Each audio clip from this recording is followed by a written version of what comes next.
friggin' cruise. Hey guys, so I'm recording now with my GoPro. Welcome to another video by me. I had a day off today, so I thought I'd take advantage of one of the last few days of the season that are going to be like this. It's currently like 18 degrees and maybe 16 degrees Celsius. It's a little chilly, but I'm dressed up for it. But it's a beautiful day, blue skies, and had nothing but crap weather the last few days. So I decided to go for a little tour to Port Loring. Or Loring, it's a little township not too far away.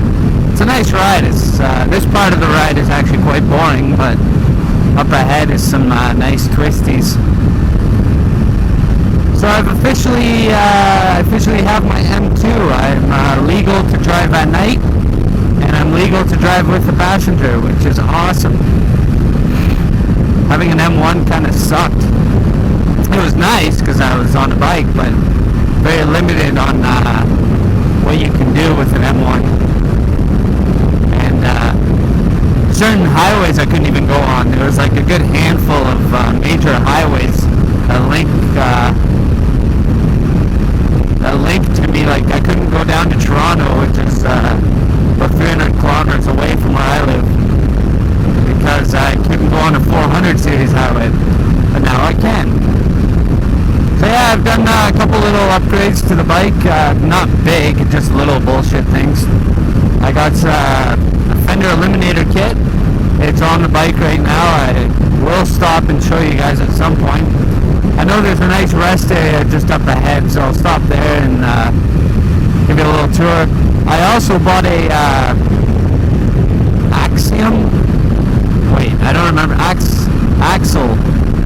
It's a hard case tail bag. I've been wanting one for a while, and when I was visiting family in Toronto, found one on Kijiji for like next to nothing, and they go for like almost $200 brand new. So that was a definite score. I also did another upgrade that I'm not too proud about. I probably shouldn't have done it, but it actually didn't make much of a difference, so who cares? But I will tell you, and you guys can laugh at me. I took a drill and a 12-inch drill bit, probably about a quarter-inch in size, in diameter, and I shoved it down the tailpipe and drilled 2 holes right through the baffle. I kind of saw it on the FZ6 forums, and I was like, oh, good idea. It sounds awesome, so I watched the before and after videos, and it did sound pretty good. Kind of a redneck modification. But actually, you're supposed to use the 20mm bit, which is, oh shit, almost felt like I was going to go off the road there for a minute. It's almost a quarter-inch, almost a 1-inch drill bit you're supposed to use. That way you get the full effects. But I only used a quarter-inch drill bit, so there's a bit of a burble, a bit of a sound change, but not enough to say you really did anything. You kind of hear them on the higher, like right now I can't hear my exhaust at all. This thing's fucking quiet. I'm contemplating actually going to get a masonry bit, because you can get 1-inch in diameter masonry bits and shove it down the tailpipe and see what happens. But it might be in the case like, oh, it was a good idea, and then I did it, and then it was like, oh god, that sounds like a fart can. But if I do it and it sounds like shit, all the more reason to buy a Two Brothers exhaust, right? Right? So, what should I do? I think Catfish should do it. Guys at work were laughing at me. I was telling them, yeah. Because I got the drill bit from work. They're like, what do you need such a big drill bit for? And I was too embarrassed to say because they would have laughed at me, so I ended up telling them. It's pretty funny.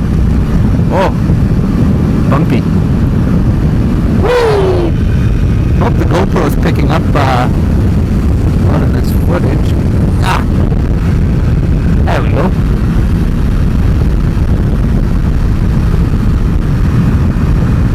So yeah, I did that motorcycle course to get my M2, and it's pretty interesting.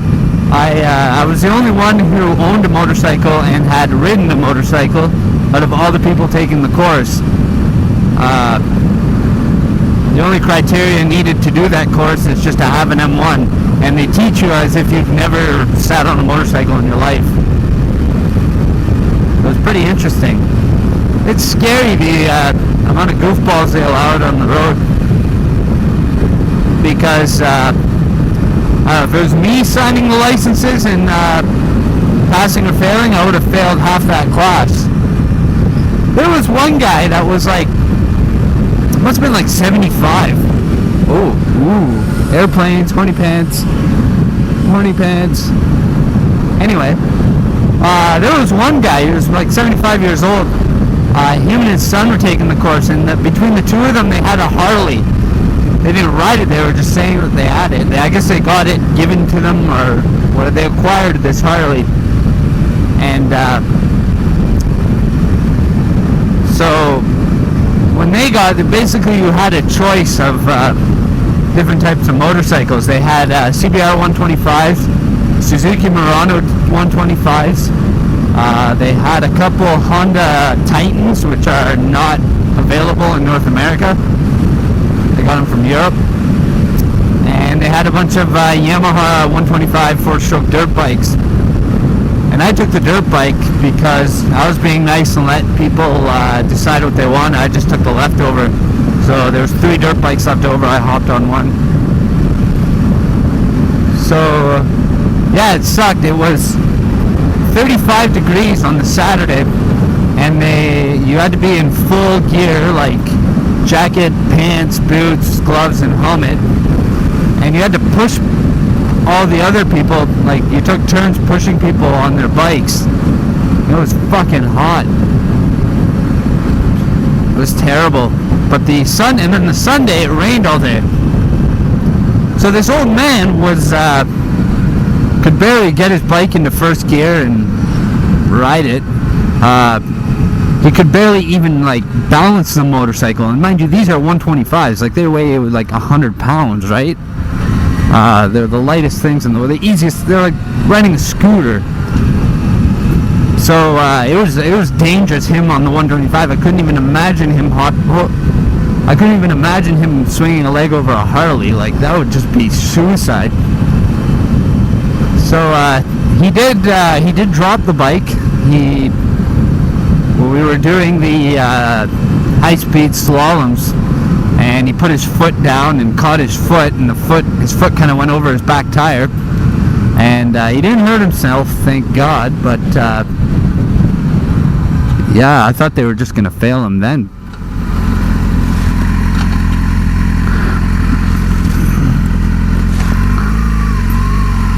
But he took a bail. Then another guy took a bail driving around a corner. Just dropped the bike. I guess he locked up the front brakes and down the bike goes. So yeah, it was pretty interesting. I actually learned a lot too. In the limited amount of time riding this motorcycle, I guess I developed some bad habits. I always put one finger on the front brake. And the reason for doing that is because in my snowmobiling days, I always had a finger on the brake to be ready, right? And apparently, oh shit balls, no lights. There's some kids waving. Some kids waving at me. And I'm sorry, I'm ADDing because these kids here are freaking making funny faces. I don't know if you can see it in the camera there, guys, but there's 2 kids sticking their tongues out. Just give them the finger and pass the bus. Fuck you, I'm on a motorcycle, you're in the school bus. So, what was I talking about? Oh yeah, okay, so that was one bad habit. The guy was fucking yelling at me. When I first got on the bike and we actually started, like, getting the bike out of first gear and riding around, where I was like just basically riding around these pylons in second gear, and this guy was like, well, the instructor basically was like, get your fucking finger off that brake. I'm like, okay.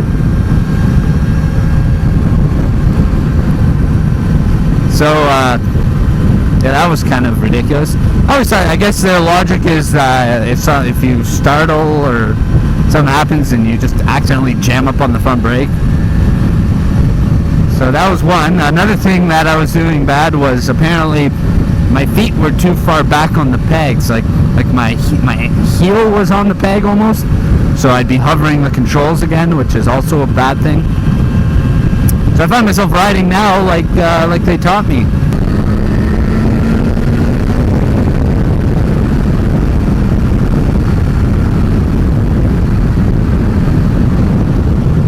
So yeah, those were my bad habits. The instructors were actually pretty awesome. One chick, actually one of the instructors, well, let me tell you, maybe 23 years old, long brown hair, pretty smoking looking. She showed up on a Ninja 650R at 2012. God, that was awesome. She could teach me any day. All in all, they gave everyone in the course a passing grade, which is kind of scary, because I can't imagine that old man on that Harley. Like, he's gonna either die or really injure himself, one of the two, or kill somebody. But he'll probably die before killing somebody. So I've come to the conclusion that this microphone that I'm using off of eBay, the actual lapel mic, is a piece of garbage. Horsies! Oh, Port Loring 37. Fuck, I missed my exit. Cock muncher.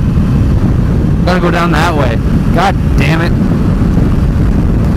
My gas. Oh, I got lots of gas. I love this bike. It's so good on gas. I've already done like 200 kilometers on this tank, and like I still have over half a tank. But I find the lower portion of the tank goes by quicker.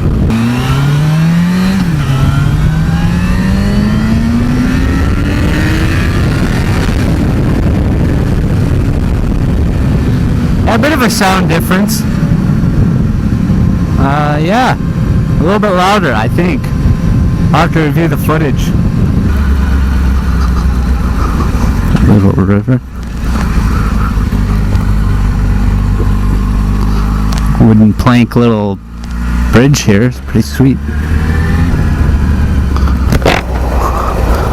Here's this little place I was going to stop and show you guys the. It's a nice little area. I was going to show you guys the Fender Eliminator kit that I got. And I sit here and have myself a little break. Got myself a little snack. Well, that's the, what's it called? Axio. Okay. It's the Axio tail bag. And there is the Fender Eliminator kit. It utilizes the stock signal light and license plate lights, so I kind of like that. No wiring of new lights and whatnot, but it cleaned up the bike pretty well. Start it up so you guys can hear. There's a bit of a burble difference, but the hole's not big enough to justify. So yeah, it gives it a little bit of a rumble, but you're supposed to use a 20mm bit. I used a 1/4 inch. But yeah, a little bit of a difference on my little hack job. Okay guys, well thanks for tuning in, and we'll see you guys on the next tour. I'm going to have myself a little break. Talk to you later.